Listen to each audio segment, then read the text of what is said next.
Jirunai adalah salah satu lambang yang bersejarah bagi masyarakat Melanau. Jirunai telah dijadikan tempat persemadian orang-orang bangsawan Melanau pada masa dahulu. Tetapi tidak lagi diamalkan pada masa sekarang. Hal ini kerana masyarakat sekarang lebih bertamadun berbanding dengan masyarakat zaman dahulu. Ramai yang menjadi korban daripada pembinaan Jirunai ini, tetapi cerita yang unik mengenai Jirunai ini telah menarik minat ramai pengkaji untuk mengetahui lebih mendalam lagi tentang Jirunai. Menurut penduduk kampung Tilian Muka, penggunaan Jirunai telah dihapuskan apabila pahaman dan pengajaran agama mulai bertapak di muka dan juga kerana arus kemodenan. Apabila kajian dilakukan oleh pelajar khusus etnografi visual pada tahun 2011, kebanyakan penduduk tidak tahu mengenai cerita di sebalik Jirunai. Kerana penggunaan Jirunai ini sudah dihapuskan beratus-ratus tahun dahulu, di muka masih terdapat kesan sejarah Jirunai yang terus berdiri teguh di kawasan kampung Tilian Tengah Muka. Ada di antaranya sudah haus di mama usia kerana terdedah pada hujan dan terik matahari. Menurut sumber dari ketua kampung Tilian, penghulu lai dari sumber yang pernah beliau perolehi, iaitu Nur Aini Mayan. Menurut beliau, pada zaman lampau, Jirunai dijadikan tempat persemadian terakhir untuk golongan orang yang dihormati kaum Melanau atau golongan raja, bangsawan, pemimpin-pemimpin besar dan saudagar-saudagar yang bersifat dermawan kepada masyarakat ini. Jirunai hanya diperbuat daripada kayu belian yang besar dan cukup tua, kerana kayu jenis ini tahan lama kepada cuaca panas dan hujan hingga ratusan tahun. Pada tiang Jirunai dikorek 2 atau 3 lubang. Lubang di bahagian bawah dan tengah dikaskan untuk menempatkan mayat atau rangka tulang si mati dan barangan bernilai sebagai bekalan di alam lain. Sementara lubang di bahagian atas dikaskan kepada hamba abdi atau orang-orang yang dipilih khas oleh si mati sewaktu hidupnya. Di bahagian luar tiang Jirunai biasanya dilakar indah ukiran bermotifkan binatang seperti naga, harimau, ular, tikus dan sebagainya tertakluk kepada kedudukan pemiliknya. Jirunai menjadi kebanggaan golongan bangsawan sebagai manifestasi tentang kedaulatan, ketinggian derjat, pengaruh dan kekayaan sewaktu hidup. Masyarakat Melanau dari kalangan orang kebanyakan turut berbangga kerana ia merupakan imej dan kepribadian kaum yang melambangkan ketamadunan mereka pada waktu itu. Proses membuat Jirunai mengambil masa yang lama selain menuntut kesabaran dan kesetiaan kepada raja atau kumpulan yang hebat-hebat. Mereka perlu pergi mencari kayu belian di dalam hutan tebal dan terpaksa membawanya hingga sampai ke kampung. Pembuat atau membuat dan mencari Jirunai perlu dilakukan segera apabila ada orang berkedudukan itu sakit dan meminta ia dibuat segera. Mereka seakan-akan tahu bahawa maut hampir datang menjemput si pesakit, kerana waktu itu tidak ada perubatan lengkap kecuali merujuk kepada bomoh atau dukun. Kemampuan bomoh dan dukun amat terbatas, tetapi keupayaan mereka yang bersandarkan kepada kuasa gaib kadangkala mampu menyembuhkan pesakit. Sebelum Jurunai didirikan, nyanyian lagu tradisional terlebih dahulu didendangkan untuk diperdengarkan kepada para tetamu. Kemudian barulah lubang digali untuk menempatkan tiang tersebut.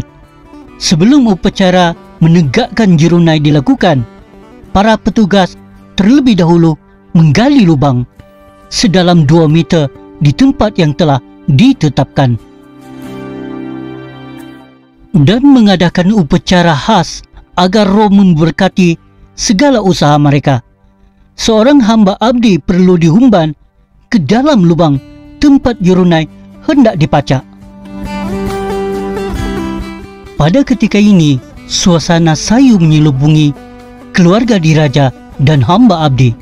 Raungan serta tangisan yang kuat kedengaran di kawasan tanah perkuburan sebagai simbol agar roh si mati sejahtera sampai ke alam lain dan tidak akan mengganggu mereka yang masih hidup. Selain itu, pengkaji juga mempunyai maklumat yang sedikit berbeza dari penduduk kampung Telian, yaitu Jiruni ini dibina menggunakan kayu belian yang boleh tahan lama. Sekiranya ada golongan bangsawan yang meninggal dunia, barulah Jiruni ini dibangunkan. Untuk membangunkan Jiruni ini memerlukan tenaga yang banyak dan kuat kerana bukan mudah untuk menaikkan batang Jiruni ini. Batang Jiruni ini akan digunakan untuk mengiringi orang bangsawan yang telah meninggal dunia. Beliau juga menyatakan bahawa seketika waktu dahulu, yaitu seorang budak yatim piatu akan menjadi korban. Budak tersebut akan digantung pada tengah-tengah 2 tiang yang dibangunkan untuk mengkebumikan golongan bangsawan yang meninggal dunia. Budak tersebut dikatakan akan digantung sehingga budak meninggal dunia. Menurut kepercayaan orang kampung lagi, budak itu adalah pengiring golongan bangsawan yang baru meninggal dunia. Sebelum budak itu meninggal, sesiapa sahaja yang melalui di antara kedua-dua Jirunai itu, mereka akan berkayu sekuat hati di bawah budak tersebut. Hal ini bertujuan percikan air yang dikayu terpecik sehingga masuk ke dalam mulut budak tersebut untuk menghilangkan kehausan. Perkara ini akan berlaku sehinggalah budak tersebut meninggal dunia. Banyak kajian sudah dilakukan mengenai Jirunai ini. Salah satunya adalah kajian yang dilakukan oleh Dr. Jeniri Amir pada tahun 1970 dan 1980. Daripada kajian yang dilakukan, hamba abdi yang dijadikan korban melontarkan rasa marah dan sumpah serakah sambil meminta belas agar air sungai sampai kepada mereka walaupun setitik. Keratan lagu sumpah serakah mereka ialah, "Datang-datanglah dekat padaku, takkan kamu tak kasihani aku. Aku amat haus dahaga. Aku bukan hamba abdi kamu. Angkatlah pengayumu tinggi-tinggi, agar percikan air dari pengayu itu dapatlah menghilangkan sedikit dahagaku. Kusumpah agar sesiapa daripada kamu yang menyiksa aku atas dosa yang tidak pernah aku lakukan, aku sumpahkan, tak seorang pun daripada kamu, anak-anak dan cucu-cicit kamu selamat." Jirunai diperbuat daripada pokok kayu belian yang cukup besar dan cukup matang. Hal ini diketahui bahawa hanyalah kayu belian sahaja yang tahan lama didedah kepada tempat terbuka. Biasanya 3 atau 2 buah lubang dikorek pada tiang jurunai tersebut.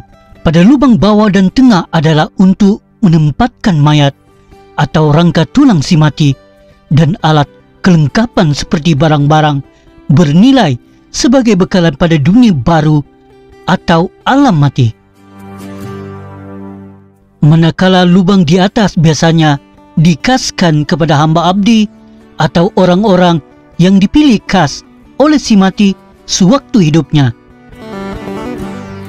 Pada luar tiang jurunai biasanya diukir indah dengan bermotifkan binatang seperti naga, harimau, ular, tikus, dan sebagainya tertakluk kepada kedudukan pemiliknya.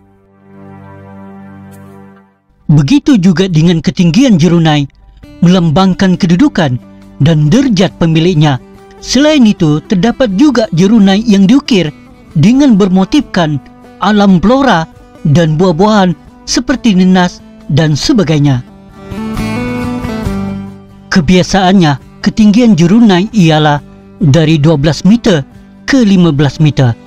Jurunai hanya dilakukan oleh orang-orang yang mahir, tegap, dan tinggi semangatnya sahaja layak untuk membuat, mengukir, dan mendirikan jurunai. Kerja-kerja pembuatan dilakukan seramai 15 ke 30 oleh orang bertanggungjawab dan haruslah orang-orang dibuat oleh orang Melanau. Penggunaan jurunai sebagai alat perkuburan bangsawan Melanau hanya dipraktikkan pada zaman animisme beratus-ratus tahun dahulu.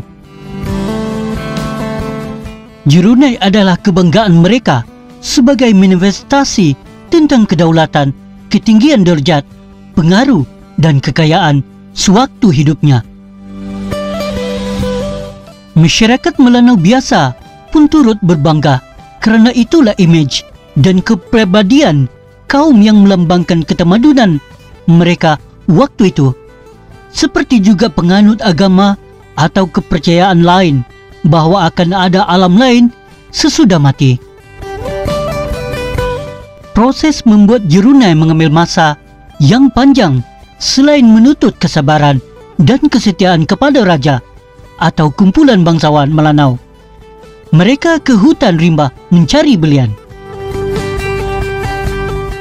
Sesudah itu dibawa ke kampung untuk diproses pembuatannya.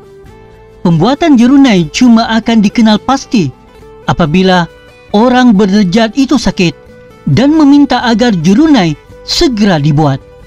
Mereka seakan-akan tahu bahawa maut sudah dekat datang menjemput mereka kerana waktu itu tidak ada perubatan yang lengkap kecuali apabila seseorang itu sakit.